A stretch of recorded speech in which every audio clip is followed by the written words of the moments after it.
Hi everyone, welcome to today's program. I'm Charity Hagen, a Park Aid interpreter for the Riverside County Regional Park and Open Space District. And it's winter time here, at least almost winter time. So what do you do when you get cold during the winter? Well, you might be like me, you might put on long sleeves, or you might bundle up with a jacket, with a hat, or with a scarf. Well, that's how human beings get through the winter. How do our animals get through the winter? Well, we've all heard about bears. They hibernate, they like to sleep away the winter, waiting for that warmer weather to come out and they can wake up again. But what about some of our local animals? Well, today we're going to learn about some of our local animals, more specifically our toads and our turtles. We're going to learn about our tough toads and turtles here in the Santa Rosa Plateau in Murrieta, where I'm at today. We're going to learn how they survive the winter because they live in what you see behind me here, a wetland. Does it look very wet right now? No, this is a seasonal wetland, which means it only has water when we get enough rain. Well, it's turning out to be a pretty dry winter here in Southern California. So our wetlands aren't very wet right now. So these animals have unique adaptations to help them survive the dry and the cold times here in the Santa Rosa Plateau.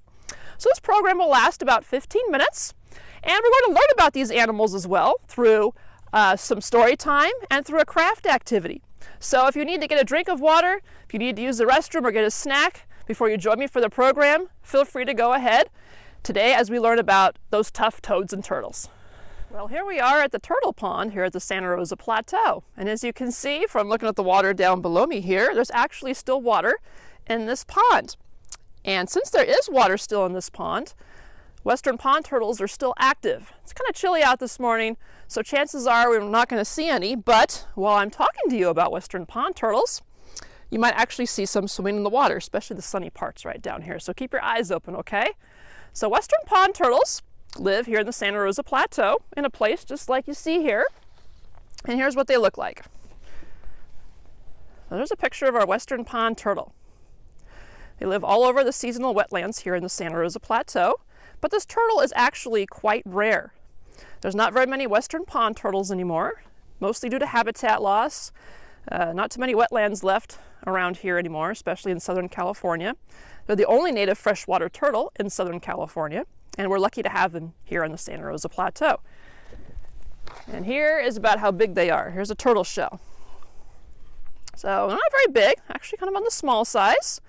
This is about the average size of a western pond turtle. So western pond turtles are reptiles, and they have unique adaptations to survive the winter and the dry season here in the Santa Rosa Plateau as well. So, like I said before, this pond does have some water left in it with active turtles, but other parts of the Santa Rosa Plateau, the wetlands have already dried up. And if you're a turtle that needs to have water to survive year-round, you have to do something to survive times when there is no water. So what our western pond turtles do, they go through a period called brumation. Now, brumation is similar to hibernation, but there's a big difference. Whereas animals that hibernate, their body temperature lowers after they enter that state of hibernation. So hibernation is mostly for warm-blooded animals. Cold-blooded animals, like our western pond turtles or snakes or lizards, go through a process called brumation. Now, the body temperature of western pond turtles or other reptiles fluctuates up and down. It constantly goes up and down. Their body temperature inside is dictated by the surrounding air temperature outside. So when they're in that period called brumation, their metabolism slows down, their heart rate slows down, respiration slows down, but their body temperature can fluctuate up and down while they're in that inactive period called brumation. So what these guys do, when the water level gets really low, the pond turtles know their habitat's drying up for the season. They're going to either go to the bottom of the pond, kind of burrow down into the mud. They might come up to the edge of the pond, burrow down under the bushes.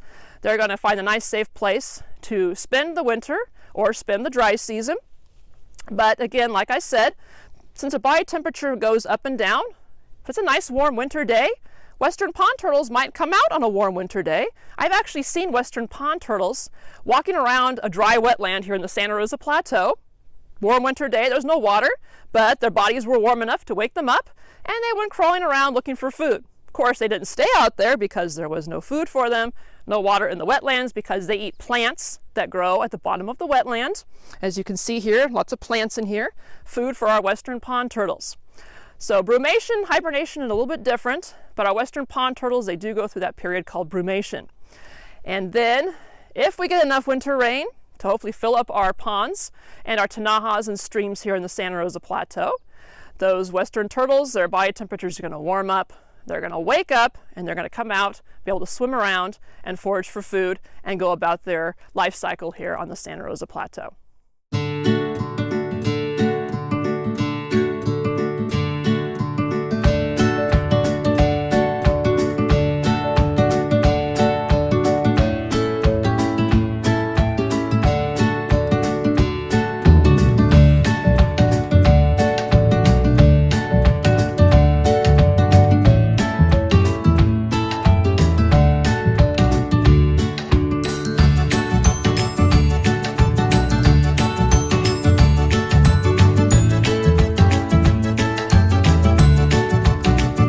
And to help you appreciate our turtles a little bit more, I'm going to read you a really cute turtle story.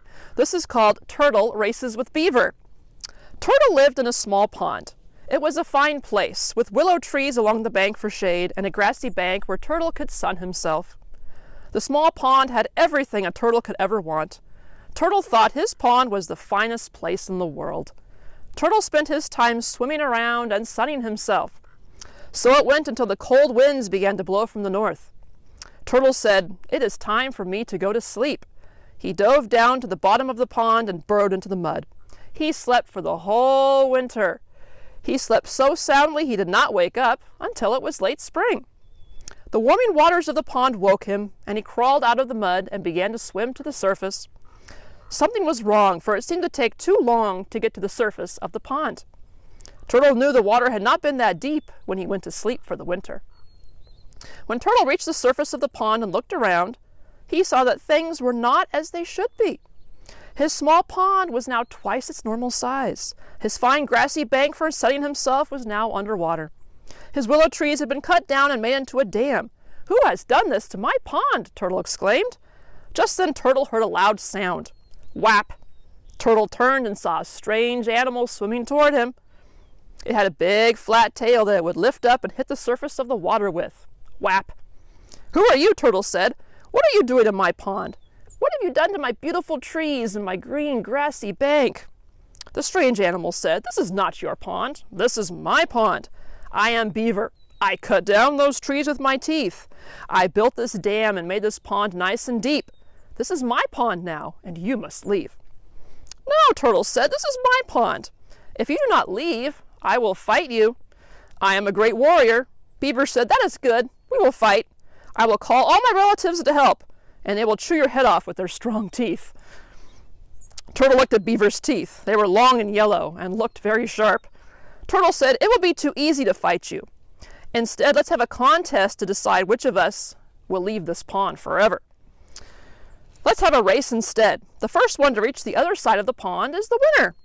The loser must leave the pond forever." Beaver agreed. "That's a good contest. I am the faster swimmer.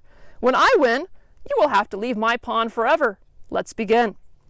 "Wait," said Turtle. "I am such a fast swimmer that wouldn't be fair unless I started behind you." Then Turtle placed himself behind Beaver, next to his big tail. "I'm ready," said Turtle. "Let's begin." Beaver began to swim. He was such a fast swimmer that Turtle could hardly keep up with him. When they were halfway across the pond, Turtle began to fall behind. But he had a plan. Turtle stuck his long neck out and grabbed Beaver's tail by his jaws. Beaver felt something grab his tail, but he couldn't look back. He was too busy swimming, trying to win the race. He swung his tail back and forth, but Turtle held on tight. Beaver was almost to the other side of the pond, and Turtle bit down even harder. Beaver swung his tail high up into the air, trying to shake off whatever was biting it. Just as Beaver's tail reached the top of its swing, Turtle let go. He flew through the air and landed on the bank. Beaver looked up. There was Turtle. Turtle had won the race. So it was that Beaver had to leave. Turtle once again had his pond to himself. The willows grew back, and his grassy bank returned. Truly, Turtle's pond was the finest place in the whole world. Well, you've seen what our seasonal wetlands look like here on the Santa Rosa Plateau in Murrieta, especially now that it's the dry season and it's cold out. What are these animals that rely on the wetlands going to do when they need to survive the dry, cold winter? Yes, sometimes we get enough winter rains to fill up those seasonal wetlands, and the toads can last all winter without needing to hibernate. This winter might be the exception, though. Sometimes we go through winters and we don't get enough winter rain to fill up our seasonal wetlands. So if you see behind me, see some western toads in an enclosure. Now, this is what western toads look like. Western toads are very similar to frogs, but western toads have a little bit rougher skin. They have all these bumps on their back, and they're a little bit fatter and a little bit bigger than our Pacific chorus frogs that we have here in Southern California. So these guys rely upon the seasonal wetlands to lay their eggs in. Their eggs need water to hatch, but also to find food.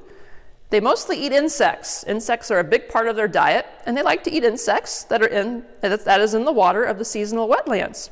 So if you're a toad that relies on insects for survival, and insects really aren't out in the wintertime, it's too cold for most insects, you have to do something to survive the winter. Like the western pond turtles, the western toad goes through brumation, where their body temperature can go up and down during the winter. Sometimes, though, they might not get far enough underground. And if they don't get far enough underground, there's a chance that they might freeze if it gets too cold. Well, these guys have a little secret weapon that they use. They don't freeze to death if they should happen not to get far enough down underground. Their bodies actually have high levels of glucose in them. And the high levels of glucose will prevent their bodies from freezing. So certain parts of their bodies might get some ice crystals in them, but the high levels of glucose will prevent the ice crystals from taking over their entire body. So they can actually get really cold in the wintertime, but they're not going to freeze. And then when the spring comes and their bodies warm back up again, they're going to wake from their deep sleep. Their body temperature is going to warm up. They're going to come back out, and hopefully there's water in their habitat in the seasonal wetland, and they can go about their life cycle. They can lay their eggs, they can find more food to eat, and then they can go on with their life. So that's how our western toads survive dry, cold winters here on the Santa Rosa Plateau.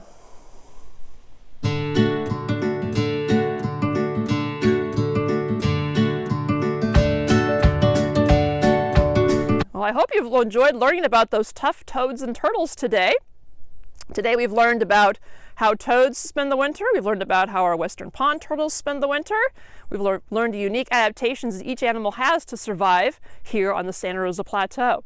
So hopefully on your next visit to the Santa Rosa Plateau, when we open, you'll be able to come and maybe you'll be able to see one of these western toads or western pond turtles for yourself. Thank you and have a good day. Bye.